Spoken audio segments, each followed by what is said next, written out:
With the arrival of Season 7, we have mainly had some gameplay tweaks, but under all these features the update has to offer, the Sea of Thieves, the pirate's life, and all we hold dear is under threat. It's not from who you think. For some time now, we'd been waiting for this new structure to be completed at the outposts. While arriving slightly later than anticipated, the structure has now been completed last week to coincide with the launch of Season 7. Lo and behold, this is the new, sort of, faction to the Sea of Thieves, the Sovereigns. This group of eccentric gentle people seem harmless at first, but scratch a little bit below the surface and you'll see how big a threat they are to us all. Many have pointed out that the Sovereigns sport these fancy rings, which share the insignia with the Grand Maritime Union, a symbol also found on the parchment each representative carries. Well, why should we care about a bunch of 18th century dandies in the Sea of Thieves? The Grand Maritime Union is a faction that resides outside the Sea of Thieves. They're meant to be our version of the East India Trading Company, despite the East India Trading Company being canon to Sea of Thieves. Oh. Well. They've appeared pretty regularly in the extended universe, usually at passing mention or even the antagonists, with all references being negative. For example, in the Sea of Thieves origin comics, Humphrey the Hoarder was a shopkeeper before he eventually arrived in the Sea of Thieves. His business was booming and he had a good relationship with the local townsfolk, until the Grand Maritime Union showed up. Humphrey refused to be bought out, which offended them greatly. See, Humphrey had taken a loan and as the GMU couldn't buy him out, they acquired his creditor instead, then demanded full repayment of the loan. Humphrey could not pay the loan back and with a wife who fell sick, was forced to sell up the shop and travel to the Sea of Thieves to seek his fortune. This is but one example of how these gits operate. It might be a tangent, but it's important. If you look at the envoys sent by them, these so-called sovereigns, you'll see scars, missing eyes and tattoos, all markers of each one's pirate pasts. All of the representatives were once like our pirates until the GMU got their hands on them. They've been given so much gold, it dissuaded them from piracy, and now they've been sent back into the Sea of Thieves, but for what?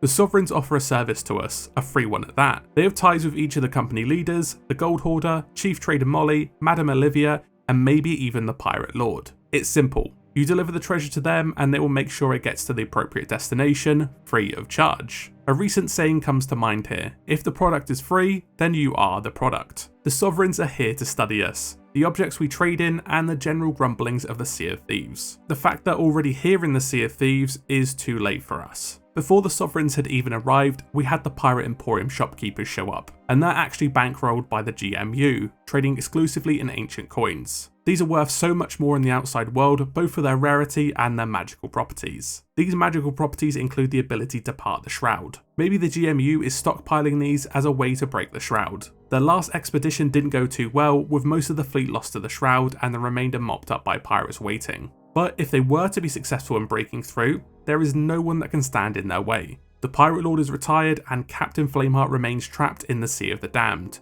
with the Burning Blade in ruins. And what's more, the GMU are not the only ones who wish to end piracy. We have the Captain and the Dark Brethren breathing down our necks, who almost succeeded if it wasn't for the players, Jack Sparrow, Athena's Fortune and Calypso. The Grand Maritime Union seem to offer all those who stand in their way a choice: take the buyout and be consumed by the ever-hungering empire of trade, or be destroyed. They've already won some pirates over with the former, so what comes next for everyone who resists? In the case of the latter, the representative on Morrow's Peak loves to boast about her celebrity friends, with her even letting on that Sir Arthur Pendragon has stopped by for tea. While we can't know this for sure, we can see their charm working on some of the well-known characters, some of our heroes too. They're being sucked into their prim and proper demeanour. What I find interesting is that the Sovereigns don't serve a function outside of this delivery service, so they could only be a temporary feature, and I even think they may be part of the next adventure in which we decide the outcome. And if that is the case, with every trading company being happy to work for them, who will they square off against?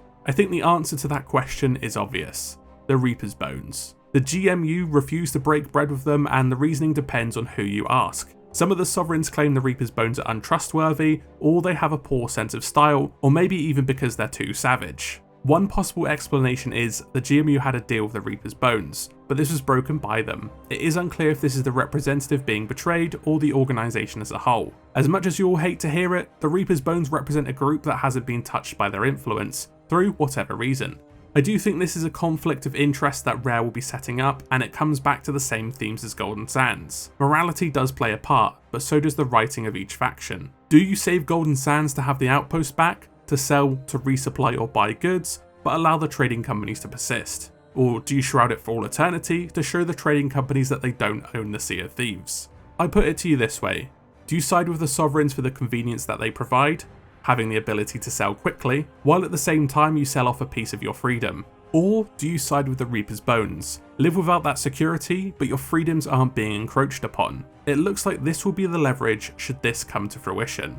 I mean, if New Golden Sands had become Lost Sands, that would also mean one less sovereign on the Sea of Thieves. Despite the desolation, it would remain a free outpost. Looks like we're starting to see the consequences of our own actions. I'll tell you this much, with Ramsay occupied with stopping Captain Flameheart from regaining his power, the GMU are worming their way through the cracks. And who's to say the GMU don't have a hand in sparking this conflict this whole time? As of last week, the Sea of Thieves days are numbered. The Pirate Lord is the frog in the boiling water, and soon it'll be too late for him to jump out.